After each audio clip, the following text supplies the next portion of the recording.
here. And you pick it up, you grab it with your, and this is so that you can get into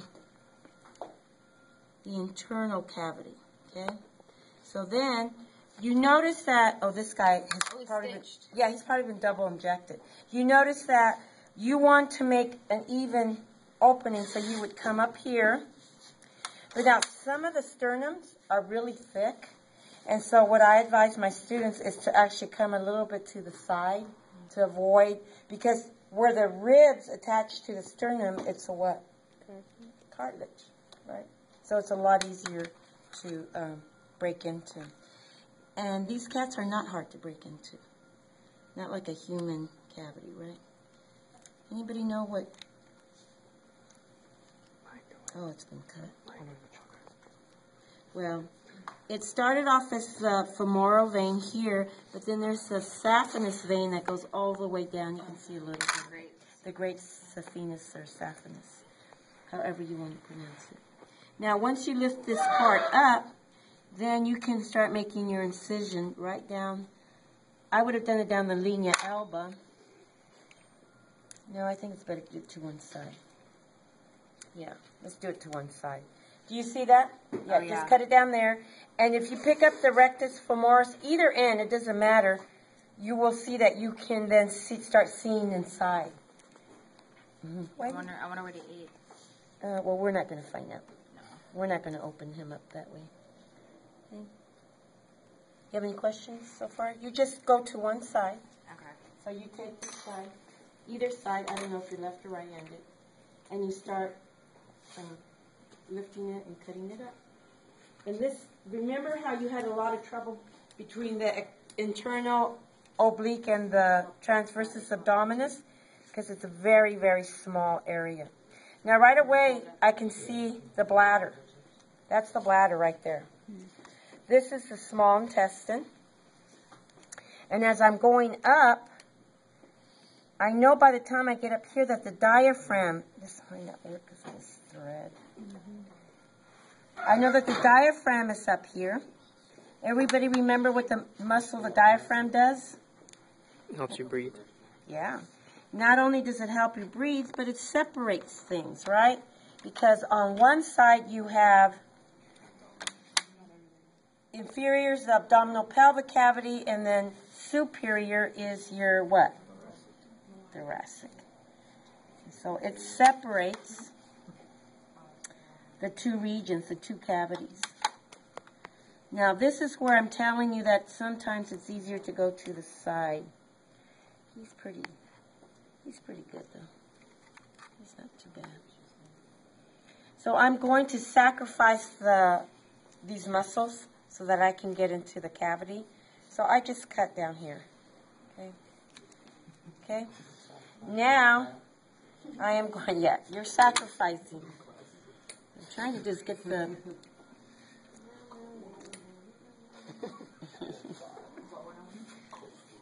She's singing that kitty song, huh? The kitty food song. Okay. Meow mix. Yeah, meow mix. That's what I heard. Does it go all the way? Does it go to the side because this is? It depends on you and your tools. Well, that's fine. You're good. I like the cartilage to break into the cartilage easier than to break into the sternum. I don't know about you, but usually cartilage is easier to break. Okay. Now, I was very careful, and don't worry, you guys, about the diaphragm. If you cut through it, that's fine. Move the sternum out of the way? No. So what I did is I cut right here. I flip that, and then I just cut up. You can feel where it's thinner. Okay, so there. Now I have.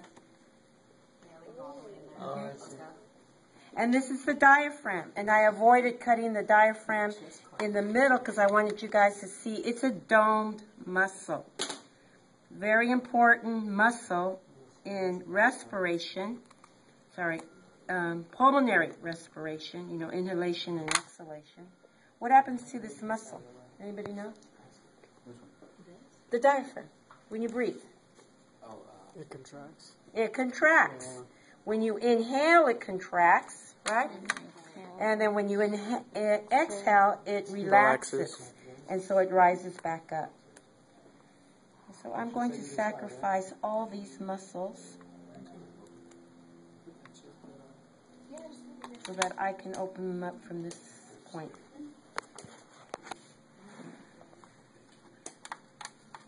Just clipping away. Just clipping away, dude. Doesn't know anything. That's all right. He's doing it fine. Shoot, I guess I'm going to have to... No. I'm trying to figure out how best to show you the internal cavity without breaking into the blood vessels. You're going to touch it? You just want to touch it? And usually you go straight up the middle. But I don't because I try to save as much as I can. I think I got something here. Okay. You got it? Yeah. Kind of. Let's see. Oh, nice. Yeah. So you sacrificed your... The whole thing. That's how it should be. That's the abdominal, that's the diaphragm right here. Can you hold it open for me? This is what I was trying to say. Oh, right. That's the Oh diaphragm. my God. This poor kitty had lung cancer. Or emphysema. Smoke too much.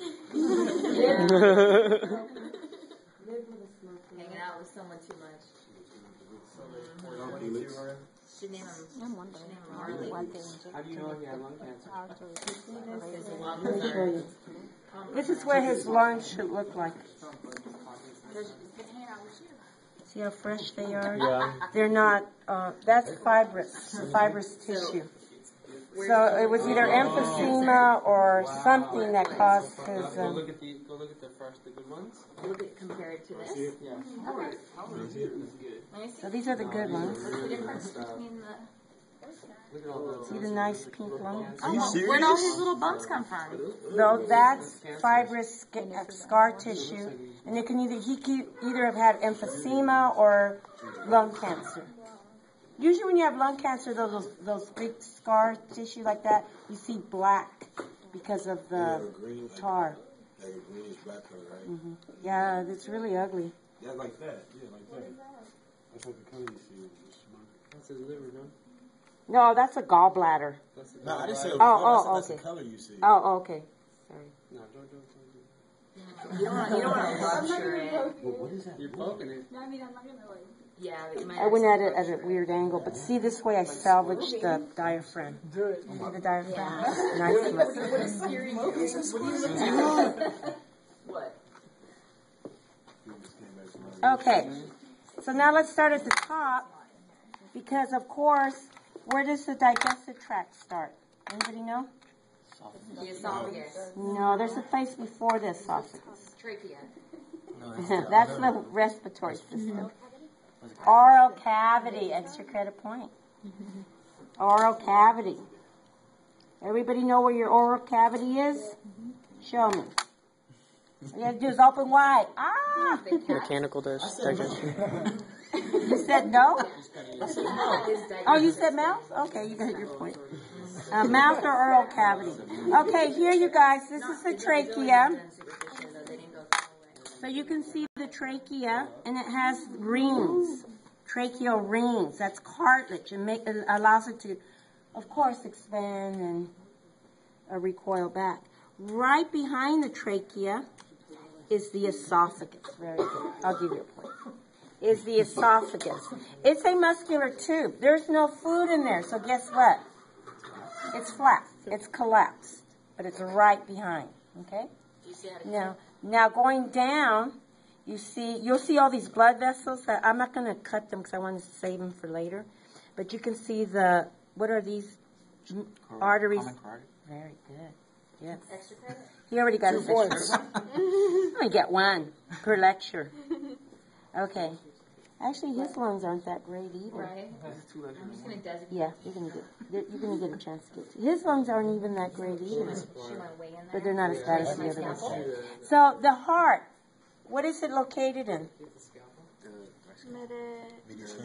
It's in the mediastinum, And these, of course, are in the pleural cavities.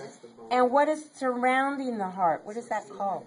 Visceral, oh my gosh. It's Pericardium. the whole thing. It's the pericardium or pericardial sac, right? And it includes the serous membrane. Then you have the diaphragm. This is next. This is this nice muscle that allows you to breathe. And it's huge. The domed muscle goes all around the cavity. Okay, so there you go. That's the diaphragm. I'm going to pull this away so you can see a little better. See how big the diaphragm is. Also, the diaphragm goes all the way down here. But also you can see No. So good. What about barbecue? no barbecue. This was, remember, the internal, but this is the transversus abdominis. Okay, so now you have the liver. Liver does a whole lot for you. Some books say it has over 500 functions. Some books say 200. It does a lot. It filters all your blood. Kidneys does too. I'm not blood. I meant it filters all your nutrients, all the blood from the gastrointestinal tract. So the small intestine does all the absorption, which means it dumps the nutrients into the bloodstream. But it does not go into the inferior vena cava. The splenic, the superior mesenteric, and the inferior mesenteric veins drain that first capillary bed within the digestive organs, takes it through the hepatic portal system, which is the second capillary bed within the lungs. So portal veins, of course, take you to another world. In this case, they're going to the lungs. And then the hepatic veins then drain that blood after it's been filtered through the liver into the inferior vena cava, then back to the heart. So, blood going through the hepatic portal vein, low or high in oxygen? Low.